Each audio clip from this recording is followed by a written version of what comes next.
Oke, bismillahirrahmanirrahim. Assalamualaikum warahmatullahi wabarakatuh. Oke teman-teman, kembali lagi berjumpa dengan saya Catur Hemi Dian Prasetyo. Saya dari program studi teknologi informasi D3 di Amik Taruna Probolinggo. Oke teman-teman, untuk kali ini saya akan mereview salah satu komponen elektronika lagi yang fungsinya ya sangat penting untuk salah satu proyek, ataupun ini juga penting di kendaraan Anda, di perlampuan terutama ya teman-teman. Mungkin ada yang sudah tahu ya, langsung saja. Ini dia barangnya. Ini adalah rangkaian relay 12 volt teman-teman. Nah seperti ini teman-teman.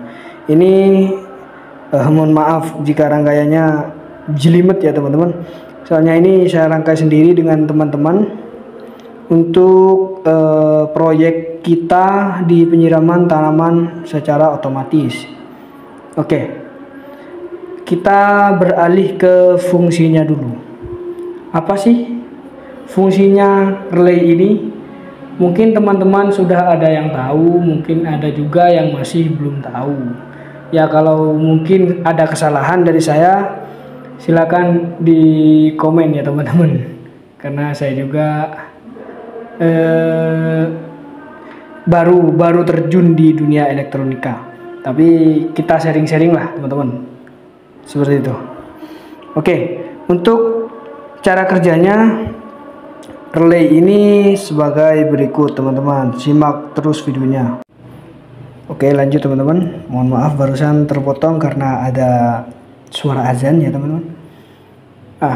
Untuk fungsinya kita awali dari fungsi yang paling sering teman-teman gunakan sehari-hari, yaitu misal fungsinya di mobil atau di kendaraan kita.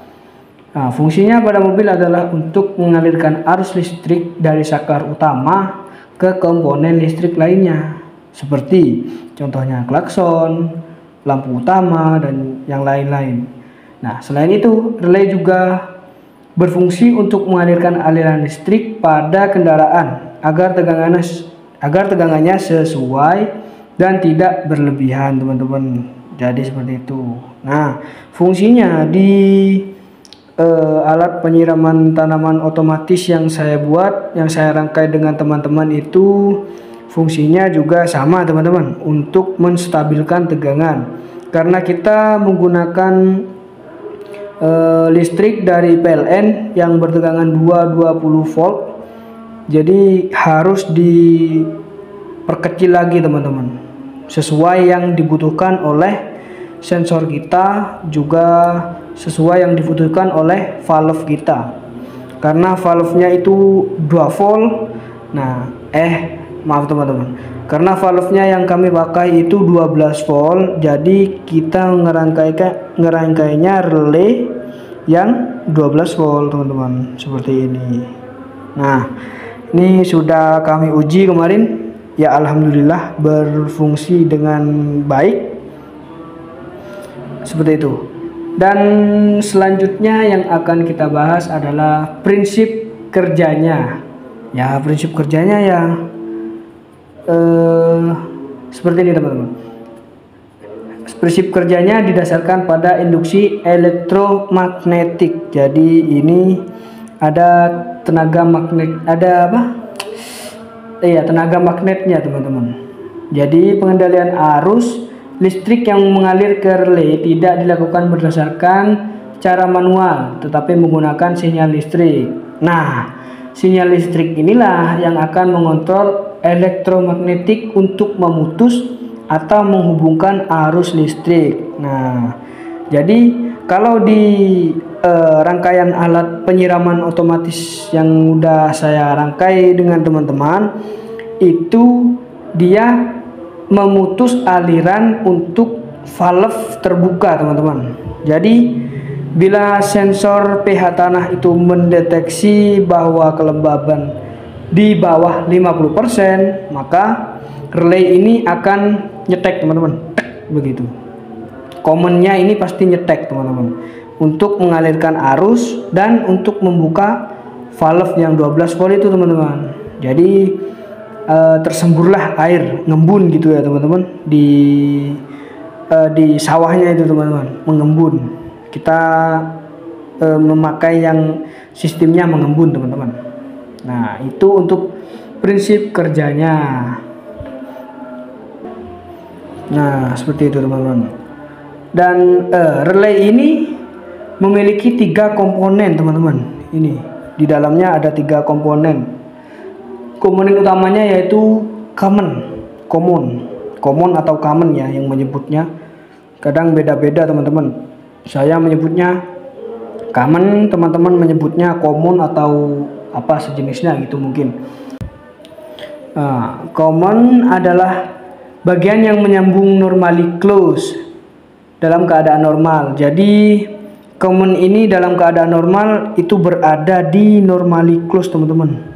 Misal normally close-nya di sebelah sini, ya commonnya di daerah sini di ini teman-teman. Nempel dia di normally close-nya. Nah, disebut juga kumparan yang berfungsi untuk menciptakan medan magnetik. Nah, ketika relay ini aktif teman-teman, nah maka common tersebut akan berpindah posisi dari normally close ke normally open teman-teman, sehingga listrik itu sehingga valve itu teraliri oleh tegangan 12 volt untuk membuka tutupnya teman-teman. Jadi valve-nya kita juga menggunakan yang normally close. Jadi kalau tidak dialiri tegangan dia nutup teman-teman, tapi kalau dialiri tegangan dia nanti terbuka. Ada juga yang tidak dialiri tegangan dia terbuka, dan ketika dialiri tegangan dia tertutup. Itu namanya normally open teman-teman. Jadi posisi normalnya si valve itu terbuka. Jadi kenapa kita dan teman-teman menggunakan yang normally close?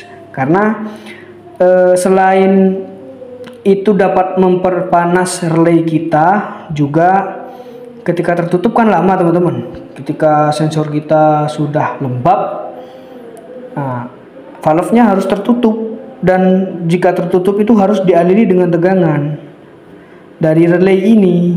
Nah jadi si relay ini akan tetap ada di normally open teman-teman, tidak nyetek lagi gitu. Jadi kasihan gitu, dia kerjanya ekstra teman-teman. Jadi kita menggunakannya yang normally close seperti itu teman-teman. Nah selanjutnya juga ada yang bertanya kepada saya, apa sih kegunaan elektromagnet pada relay ini teman-teman. Di sini juga ada tenaga magnet ya, seperti yang saya bilang tadi. Nah relay menggunakan prinsip elektromagnetik untuk menggerakkan kontak saklar, sehingga dengan arus listrik yang kecil atau low power dapat menghantarkan listrik yang bertegangan lebih tinggi teman-teman. Nah, jika listriknya tidak stabil gitu ya, bisa distabilkan oleh si relay ini teman-teman, seperti itu. Dan juga banyak yang bertanya, apa masa ada magnetnya di dalam relay ini? Ya ada, seperti yang contohnya ya seperti yang saya bilang tadi kepada teman-teman. Ini memang memakai tegangan elektromagnetik, maksudnya tenaga elektromagnetik untuk ya komennya tadi teman-teman, otomatisnya tadi. Jika normally close dia akan stay di normally close, ketika dialiri tegangan dia akan berpindah ke normally open, sehingga memberikan tegangan kepada alat elektronika kita. Nah, kenapa di motor itu harus ada relay gitu, di klakson harus ada relay? Itu seperti contohnya saya punya sepeda motor teman-teman ya, itu tidak menggunakan relay ke klaksonnya, sehingga ketika lampu utama dihidupkan dan saya menekan klakson, tit begitu ya, lampu itu meredup teman-teman, set gitu, set. Nah itu dikarenakan ya itu tidak ada relaynya, tidak ada pengontrol arusnya. Jadi tegangan itu arus itu jadi satu teman-teman di klakson. Ketika saya memencet bel klakson itu harusnya jadi satu, teman-teman. Ketika saya menghidupkan lampu utama itu juga harusnya menjadi satu, jadi rebutan bentrok gitu, teman-teman. Nah, tapi kalau ada relay ini insya Allah aman lah, teman-teman. Oke, seperti itu. Baik, teman-teman, mungkin cukup sekian review relay pada hari ini. Sampai jumpa di video saya berikutnya. Terima kasih yang sudah menonton sampai akhir. Dan untuk teman-teman yang merasa ada kesalahan di saya, silakan komen di bawah, teman-teman ya.